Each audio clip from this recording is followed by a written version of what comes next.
January 17th, 1941, Kolyma, Siberia. The wind howled like an animal that refused to die. It carved through the pines, swept over the frozen river, and struck the wooden barracks where 200 men huddled together, their breaths rising in ghostly clouds. Inside, frost rimed the rafters.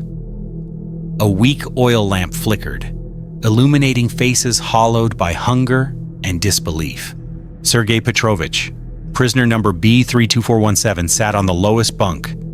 His hands were cracked open, raw from the ice saw, and his lips bled each time he whispered the words that kept him human. Ya eshchios des.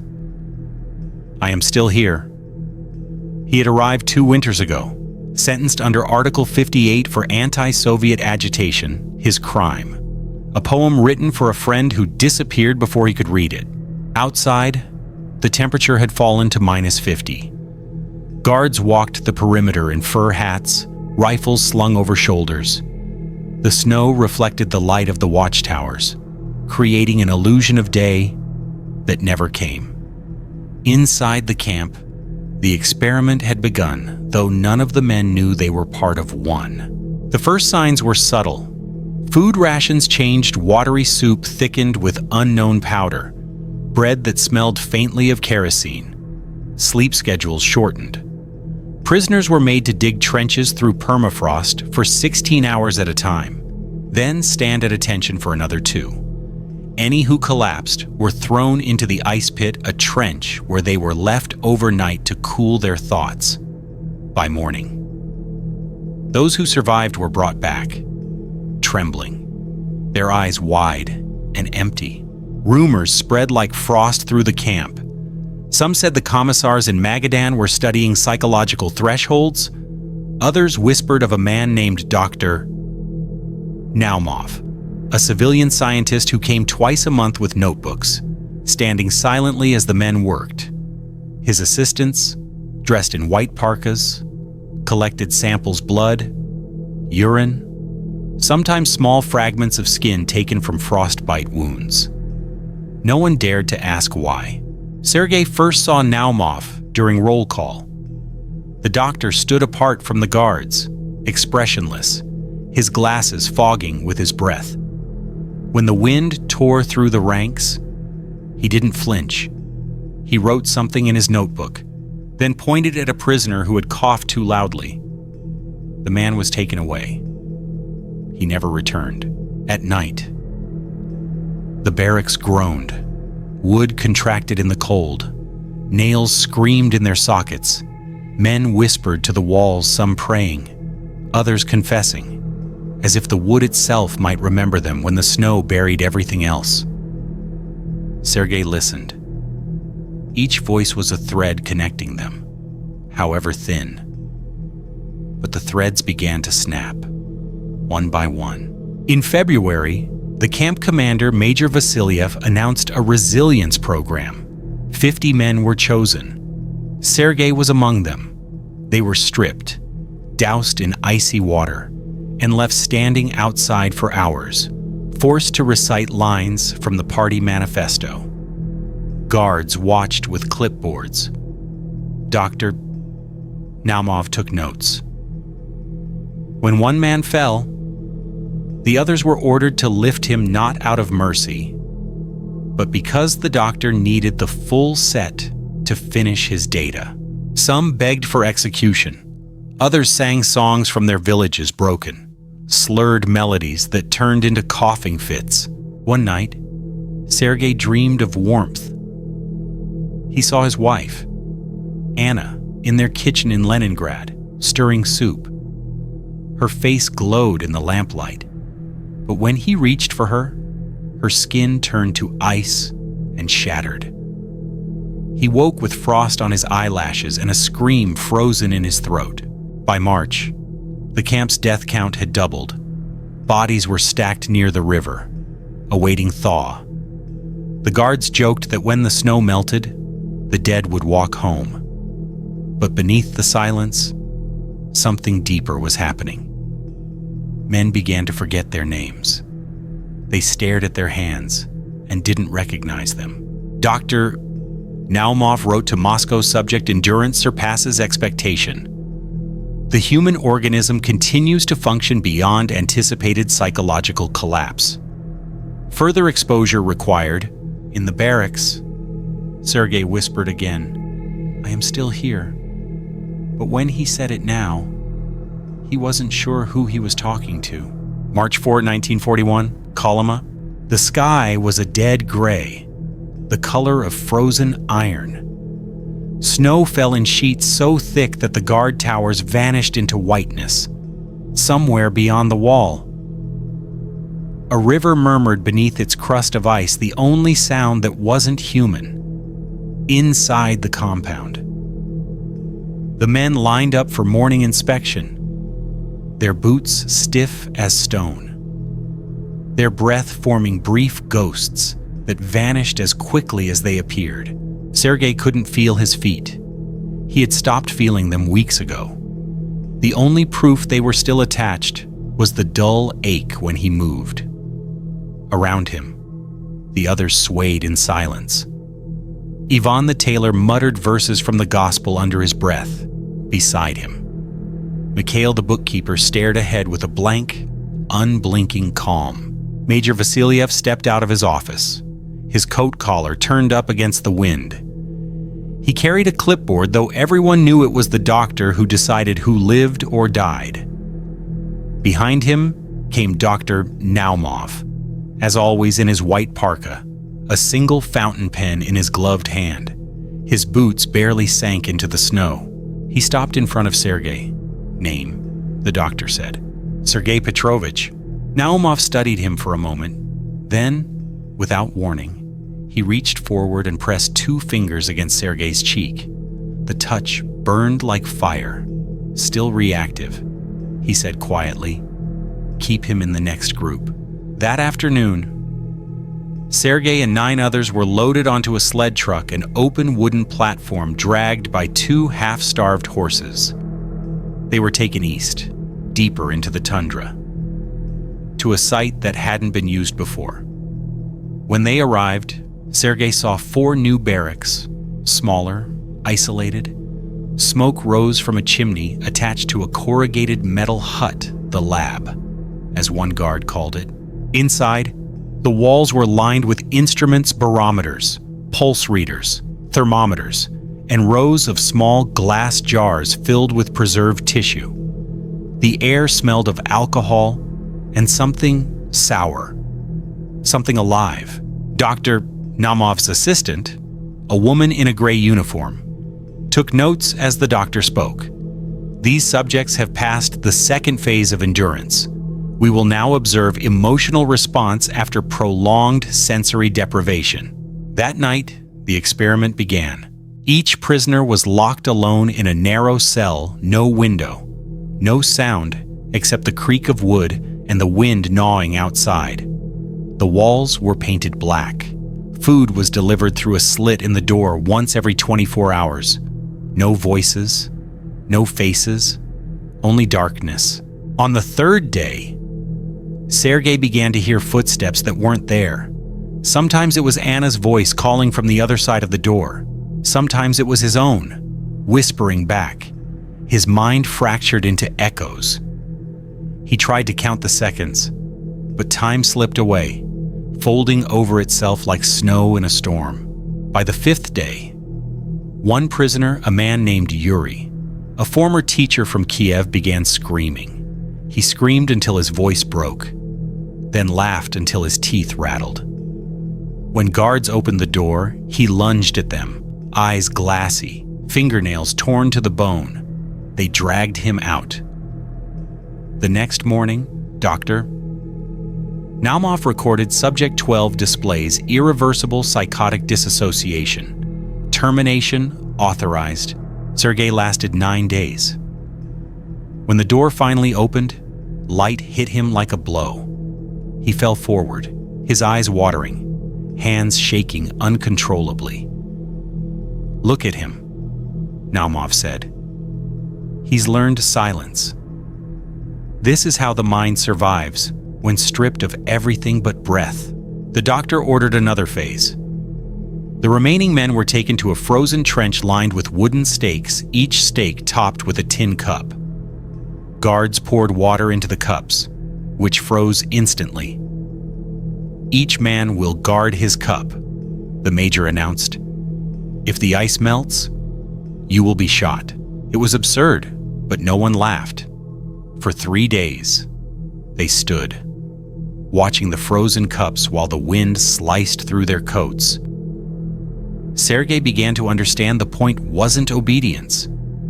It was destruction, the slow unraveling of the soul until nothing human remained to rebel.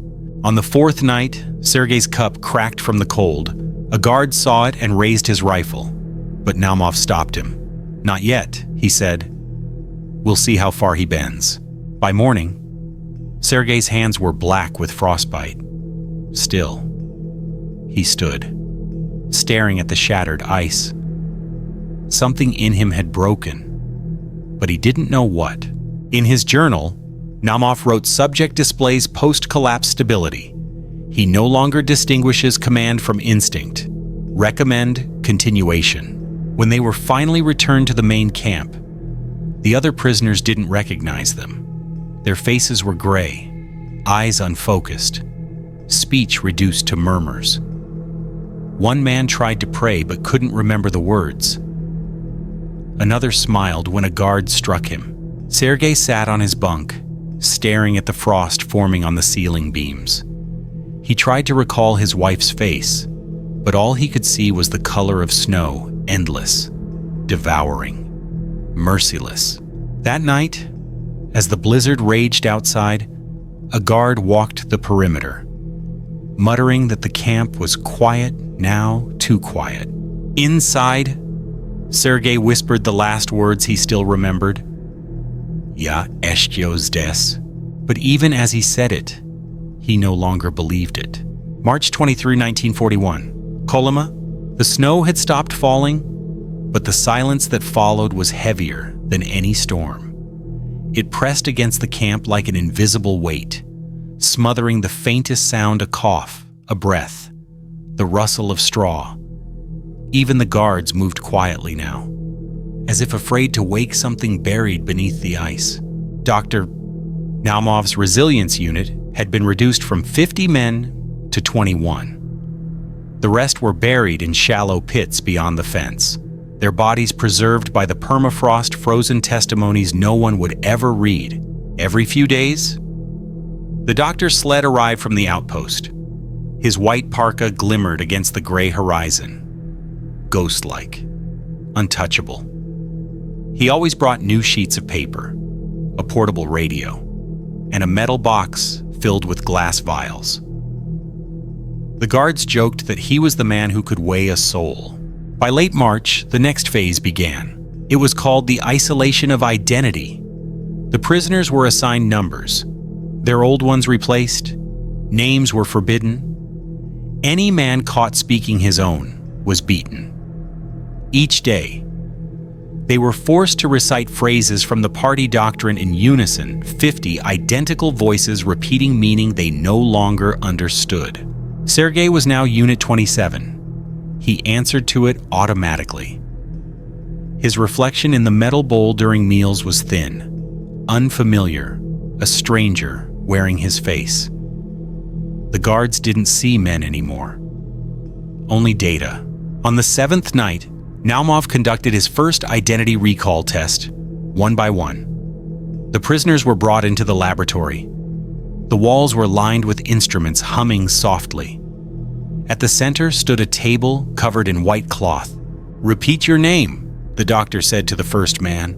The prisoner hesitated, trembling. "Unit 41. Naumov's assistant shook her head. The doctor leaned closer. "No," he said softly. "Your real name?" The man stared at him, blank. "I don't remember." The doctor made a note. "Subject demonstrates full dissociative compliance. Continue exposure." When Sergei's turn came, the doctor's breath fogged in the cold air between them. "Who are you?" he asked. Sergei tried to speak, but nothing came. His mind reached through fog letters, sounds, faces all gone. Then, faintly, a whisper. Anna, his wife's name. That. He remembered. But his own. He opened his mouth. I don't know. The pen scratched against paper. Another line in the ledger of oblivion. The men returned to the barracks, silent. They no longer spoke, not even in whispers. The air inside was thick with the smell of damp wool, kerosene, and despair. When one prisoner died, the others didn't react. A guard would drag the body out before dawn. The next morning, his space on the bunk was filled by another man, as if the dead had been replaced by their own shadows. Naumov's notes grew colder, more precise. The loss of self-identity does not result in complete psychological death. Subject continues to obey commands. Conclusion. The human psyche can survive the annihilation of individuality as long as basic physical stimuli persist. Rumors reached the guards. Some said Moscow had approved similar tests in Norilsk and Vorkuta. Others said it wasn't research at all, just a method to see how far men could be reduced before they stopped being men. But Naumov didn't care about politics. To him, Kolyma was a laboratory, a perfect sealed world of snow, silence, and obedience. In April, spring tried to return. The ice began to soften around the river's edge, revealing fragments of things the snow had hidden: a boot, a photograph, a child's button. But inside the camp, nothing thawed. One evening, a guard named Pavel slipped into the barracks to count heads. He stopped when he saw Sergei sitting upright, whispering to the empty space beside him. "What are you doing?" Pavel asked. Sergei turned slowly. "She's here," he said. "She says the snow remembers." Pavel backed away, unsettled. Later, he told the major, "They're gone. All of them. It's like they've already died. But their bodies didn't get the message." The next morning, Naumov ordered another test, this one to measure collective endurance. The prisoners were lined up in the courtyard and told to dig a trench 100 meters long. The ground was half frozen, mud mixed with shards of ice. They worked until their hands bled, until the trench was deep enough to swallow them whole. When they finished, the doctor looked down from the edge. "Now fill it again," he said. No one protested. They lifted the same earth they had just moved, shoveling it back into the pit. The process repeated for 3 days. By the 4th, the trench was gone, as if it had never existed. Naumov's assistant asked quietly, "What was the purpose?" The doctor replied without looking up, "To erase the memory of meaning." That night, the men slept sitting up. Dreams no longer came, only the sound of wind moving through the cracks in the walls, like distant voices calling names that no one remembered anymore. And yet, somewhere beneath the numbness, a spark remained small, hidden, almost invisible. A thought Sergei couldn't kill no matter how much they took from him. When he closed his eyes, he heard a whisper, "You are still here." For the first time in weeks, he smiled. April 28, 1941, Kolyma. The snow had begun to melt, but it did not bring life. It only revealed what winter had hidden: bones rising from the thawing soil, rags half buried in mud, a single boot filled with ice. The camp smelled of rot now, faint but constant. The guards burned lime near the fence to mask it, yet the air still carried the stench of what had been done here. Sergei Unit 27 no longer flinched at the smell. His senses had dulled to everything but cold. He existed in a narrow corridor between breath and exhaustion. The men around him were no longer men, only movement. They walked, shoveled, stood, ate, slept the rhythm of survival without awareness. "Doctor, Naumov returned from Magadan that week. His sled carried new equipment, a portable galvanometer, a steel contraption with a crank handle, and a set of sealed envelopes marked Confidential Experimental Directive Nomad 14. He called a meeting in the main hut, gathering the guards and a few senior prisoners chosen for logistical duties. This phase, he said, concerns emotional reflex. His voice was calm, almost polite. We've seen that men can endure hunger, cold, pain. Now we will observe the threshold of compassion when it ceases to exist. No one understood what he meant until the next morning. At dawn, 10 prisoners were lined up in front of the others. Naumov stood nearby, taking notes as Major Vasiliev read the order. Each man will be assigned a partner. One will strike, one will receive. Failure to comply will result in termination of both. The camp fell into stillness so deep it seemed the world had stopped turning. Then the first blow came the sound of a fist against bone, dull and final. The men obeyed without looking, as if striking was merely another form of breathing. When Sergei's turn came, he faced Mikhail, the former bookkeeper, who had shared his bread through the winter. The guard handed Sergei a stick and pointed. He hesitated. Naumov stepped closer, his breath clouding in the air. "Do it," he said softly. "You're observing survival." Sergei lifted the stick.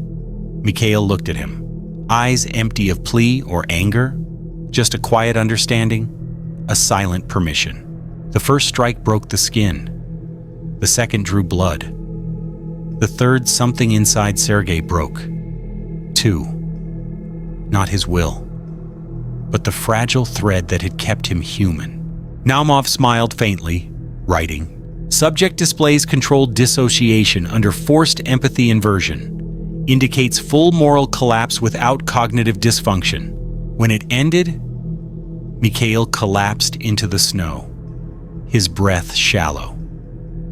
Sergei dropped the stick and looked at his hands. They trembled. Not from cold, but from recognition of what he had become. That night, Sergei sat alone, staring at the frost crawling up the window pane.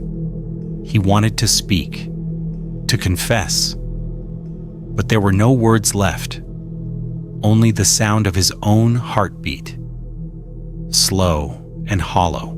Outside, a guard hummed an old folk song. It drifted through the air like smoke, half forgotten, almost tender. For a moment, it reminded Sergei of the world beyond the wire, his wife's laughter, the smell of bread, the echo of church bells on a summer morning. Then it was gone. In May, spring broke through the ice for real. The river cracked open, carrying fragments of the dead downstream. The guards built new fences as the mud swallowed the old ones. But Naumov's experiments continued. He began selecting men who showed signs of non-compliance, those who still tried to pray, or sing, or share their food. They were isolated in a separate barrack known only as the House of Reflection. Inside, there were mirrors on every wall, crude, warped glass panels salvaged from the mine. The prisoners were forced to sit and stare at their reflections for hours while a phonograph played patriotic marches. One night, a guard heard laughter inside, not joyful, but raw, cracked, endless. The next morning, 2 of the men were dead. Their faces were calm, almost serene. Naumov's report to Moscow read, "Phase completed. Subjects display terminal identity fragmentation. Recommend transfer of remaining viable specimens for longitudinal study." On May 19th, a convoy arrived. Trucks with the insignia of the NKVD. The men who could still walk were loaded onto flatbeds, hands bound, eyes blank. Sergei was among them. He didn't resist. The engines roared, the gates opened, and the camp receded into a blur of snow and smoke. He never saw Kolyma again. Weeks later, in a facility near Krasnoyarsk, Sergei was registered as Specimen 14 condition compliant. His name was crossed out in the ledger, replaced by a number. In a letter to the Central Directorate, Dr. Naumov wrote, "The experiment has proven successful. The boundary of human endurance is measurable. The human soul, when stripped of all illusion, can be trained to forget itself." He signed it with a steady hand, unaware that his own name would later vanish from the archives, erased like the men he studied. Krasnoyarsk, June 3. The transport convoy reached the research site after 6 days. A cluster of concrete buildings rose from the taiga like teeth gnawed by frost. No signs, no flags, no names. Only a single code painted on the gate in red sector P4 inside the perimeter. The world shrank to corridors of steel and silence. Sergei, or what remained of him, was led down a hallway, lit by humming fluorescent tubes. The guards moved with mechanical precision. Their boots echoed on the concrete, an unbroken rhythm that seemed to erase time itself. The cell was small, one cot, one basin, one small square window where light never entered. The smell was antiseptic, sharp enough to sting the lungs. Each morning, a uniformed orderly delivered food through a slot. Each evening, a voice through the speaker commanded, "Prepare for observation." Dr. Naumov arrived on the second day. He was cleaner now, almost clinical, his white coat pressed, his glasses polished. He greeted the guards with the quiet authority of a man who believed he was doing something noble. The Kolyma results were exemplary. He told his assistant, "Now we refine the mechanism. The question is no longer how much suffering a man can endure, but how long he can continue to be after the self is gone." They called the process controlled reconditioning. Subjects were seated in isolation rooms with low-frequency tones played through speakers. At random intervals, electric impulses were triggered through metal bands strapped to their wrists. The aim to break the instinct of self-protection, to make obedience reflexive, even when no order was given. Some subjects screamed until their voices broke. Others sat in silence, eyes vacant, unresponsive. Sergei belonged to the latter. He blinked when the shocks came, but did not move otherwise. To Naumov, this was success. He wrote in his journal, "Specimen 14 demonstrates full adaptive surrender. Cognitive response minimal, yet survival function intact. The soul has entered dormancy." Days blended into one another. The clock on the wall ticked, but no one listened. Occasionally, a scientist would enter, check pulse and pupil dilation, note the results, and leave. There was no conversation, only measurement. By July, Moscow demanded a full report. Naumov compiled his findings under the title "On the Psychological Elasticity of Human Consciousness Under Prolonged Stress Conditions." He mailed 3 copies, one to the NKVD Central Archives, one to the Institute of Industrial Psychology, and one kept for his records in Sector P4. None of them would survive the war. That same month, Germany invaded the Soviet Union. The front consumed everything men: steel, paper. Projects not directly tied to the war effort were temporarily suspended. Naumov's laboratory was ordered to evacuate east. The experiments halted overnight. The remaining subjects were placed in sealed transport wagons marked medical equipment. The convoy was headed for Novosibirsk, but it never arrived. Somewhere near Tomsk, it vanished into the forest. No record exists of where they were buried. Naumov himself disappeared a year later. Some said he was reassigned to a psychiatric hospital in Omsk. Others claimed he was purged, the state no longer needing scientists who measured despair. His name was quietly erased from the registers. His family received no notice. For decades, nothing remained but rumors whispered in barracks and among old guards who drank too much. They spoke of the ice camps that were not on any map, of prisoners who forgot their own faces, of notebooks that burned but never turned to ash. Then, in 1993, after the Soviet collapse, fragments surfaced. A researcher at the Memorial Archive in Moscow found a series of unsigned documents labeled Psychological Studies, Kolyma Division. Among them was a single surviving page of Naumov's notes. The handwriting was clean, deliberate. When a man forgets his name, the experiment is complete. The silence that follows that is the sound of obedience perfected. Beneath it, in faint pencil, a second line written by another hand.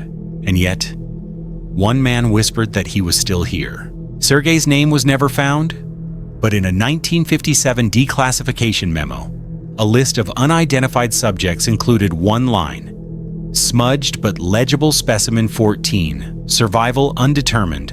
Historians who studied the file said there were hints he escaped when the transport disappeared near Tomsk. Others believed he froze in the forest, anonymous among thousands. But there was one odd entry, noted by a railway worker decades later. Winter 1942 found a man by the tracks, didn't speak, only wrote one word in the snow before collapsing Yaeshkio's desk: "I am still here." The body was never identified.